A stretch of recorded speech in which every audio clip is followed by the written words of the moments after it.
तेजस्वी यादव मंच से नारा लगवाते हैं कि शहाबुद्दीन जिंदाबाद। इसके बाद वीडियो वायरल होता है। तमाम प्रकार के जो राजनीतिक विशेषज्ञ हैं वो चर्चाएं करते हैं कि तेजस्वी यादव ने सालों में जो कमाया था वो एक क्षण में गंवा दिया।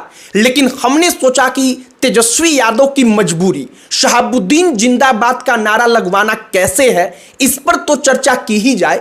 लेकिन चर्चा इस पर भी की जाए कि शहाबुद्दीन तेजस्वी यादव की जो अपनी जाति है उस जाति के लोगों का हत्यारा था, उसने कैसे उस जाति के लोगों को मरवाया था। और दूसरी बात कि पिछड़ों की राजनीति लालू प्रसाद यादव तेजस्वी यादव करते हैं तो कोयरी यादव, कुशवाहा यादव, इन तमाम लोगों को शहाबुद्दीन ने अपने दौर में खत्म करवाया था। शहाबुद्दीन असल तौर पर पनपा ही इसीलिए था क्योंकि अगड़ी जातियों के लोगों ने उसको आगे बढ़ाया था।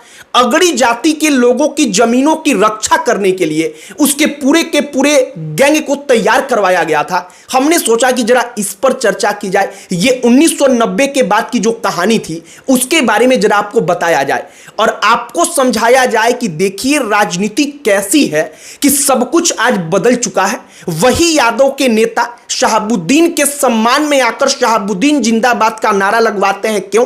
क्योंकि उनको लगता है कि इससे एम और वाई समीकरण मजबूत होगा। सब पर चर्चा करेंगे, बातचीत करेंगे। लेकिन आगे बातचीत करने से पहले हमारा नमस्कार स्वीकार करिए। हमारा नाम मोहित कुमार सिंह है। सबसे पहले समझिए कि शहाबुद्दीन पनपा कैसे। शहाबुद्दीन उस दौर में पनपता है जिस दौर में जो नक्सली थे, जो माओवादी पार्टियां थी, इन तमाम लोगों ने अगड़ी जातियों के किसानों के जमीनों को अपने कब्जे में लेकर, जो कंट्रोल था वो अपने कब्जे में लेकर के उस पर खेती, उस पर फसलों को काटना शुरू किया। शहाबुद्दीन के बारे में अगर आप जाएंगे, उसके बारे में पढ़ेंगे तो मालूम चलेगा कि 1990 में जो रणवीर सेना थी, जो ये तमाम चीजें बन रही थी, उस दौर का पूरा जो माहौल था, उसी माहौल के बीच में सिवान के किसानों ने यह फैसला किया कि शहाबुद्दीन को आगे बढ़ाया जाएगा जिससे शहाबुद्दीन उनकी रक्षा करेगा। अब एक एक करके जरा आप वो नाम जानिए कि शहाबुद्दीन ने अपने दौर में क्या क्या किया। शहाबुद्दीन किसको किसको मारता है तो शहाबुद्दीन एक माले जो उस वक्त पर विधायक हुआ करते थे अमरनाथ यादव अपने 25 समर्थकों के साथ प्रखंड कार्यालय के गेट पर धरना प्रदर्शन दे रहे थे। अमरनाथ यादव के उस धरना प्रदर्शन में जो शहाबुद्दीन है वो वहां पर जाते हैं और अपने 9 समर्थकों के साथ वहां पर गोलियां चलवाते हैं। सुभाष यादव को गोली लगती है, वो अस्पताल जाते हैं। तो ये एक इंसिडेंट, एक कहानी जो आपको बताएगी कि वाकई में एम वाई समीकरण का शहाबुद्दीन कितना ख्याल रखता था। एक और कहानी सुनिए। इलेक्शन कैंपेन चल रहा था। नंद किशोर यादव एक आईपीएफ कार्यकर्ता, कम्युनिस्ट पार्टियों से जुड़ा हुआ एक आदमी, नंद किशोर यादव की हत्या हो जाती है। नंद किशोर यादव की हत्या के पीछे की वजह बताई जाती है कि शहाबुद्दीन का इस पे संरक्षण था। शहाबुद्दीन ने उस हत्यारों को संरक्षण दिया था और नंद किशोर यादव को खत्म कर दिया गया। इसके बाद एक और नाम आप सुनिए। एक नया चेहरा, एक नया लड़का जो सिवान में आया था, जो जेएनयू छात्र संघ का अध्यक्ष रह चुका था, वो कम्युनिस्ट पार्टियों से जुड़ा हुआ था और जब वो सिवान में आकर अपनी राजनीति को शुरू करता है, जो कुशवाहा बिरादरी से ताल्लुक रखता था, तो उसकी हत्या हो जाती है।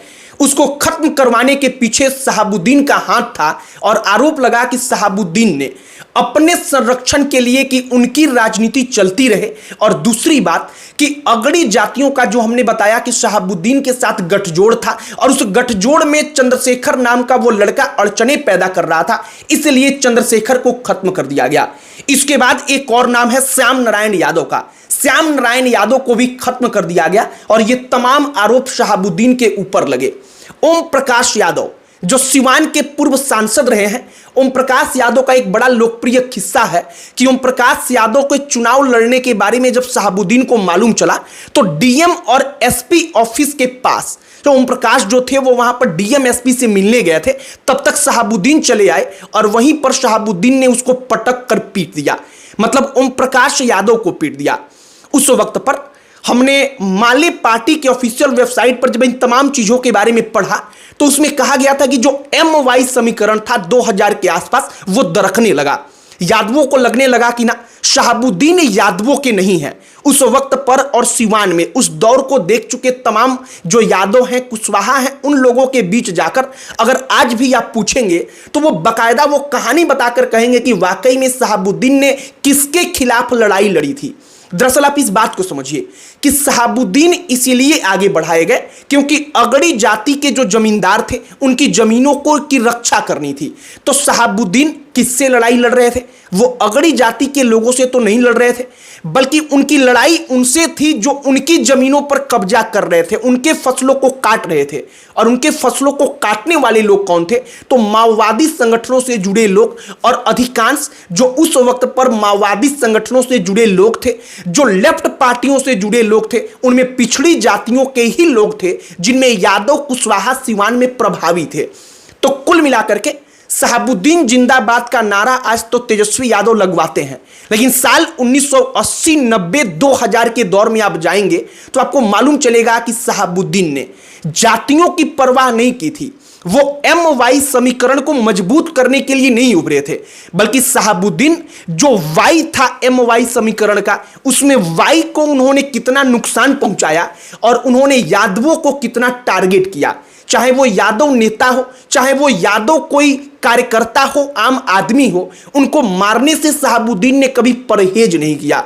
ये कहानी हम आपको इसलिए सुना रहे हैं क्योंकि जरूरी है कि जब विधानसभा का चुनाव है, तमाम समीकरणों के मद्देनजर जो तेजस्वी यादव शहाबुद्दीन के परिवार से दूरी बना रहे थे, अब अचानक से उसी शहाबुद्दीन के नाम का जिंदाबाद का नारा लगवा रहे हैं। तो दरअसल ये समझा जाए कि साल 2000 के आसपास शहाबुद्दीन का जो खौफ था, वो खौफ किन लोगों में था?